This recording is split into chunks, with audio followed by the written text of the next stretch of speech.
はい、皆さんこんにちは。竹チューバー竹虎4代目です。さてですね、先日ご紹介しました壊れてしまったうなぎ肉を覚えていらっしゃいますでしょうか。実はですね、じゃんとこれ見てください。こんなに綺麗に修理が出来上がってきました。あの時はね、塔でね口巻きしてるんですけど、この塔の口巻きがバーン外れてしまって、その塔の口巻き自体ももう傷んでましたけど、ここのひごなんかが全部折れてですね、なくなってましたんでね、それがですね、熟練の職人の技にかかればこの通りですよ。これ編み上がったところの古い竹ひごと新しい竹ひご、本当に明確にはっきり分かるんじゃないかと思うんですけど、これだけね綺麗に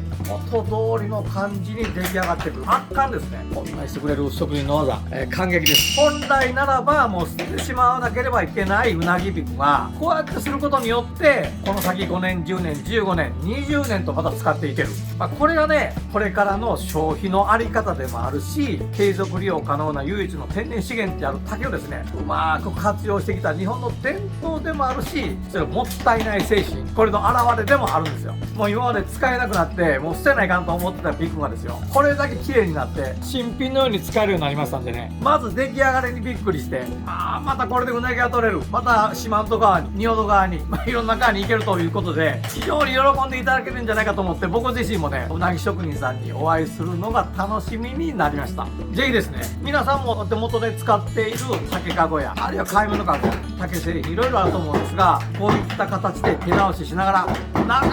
長く愛用できるのが竹製品ですので、ぜひですね竹かごライフお楽しみいただきたいなというふうに思っています。お半分のライフ。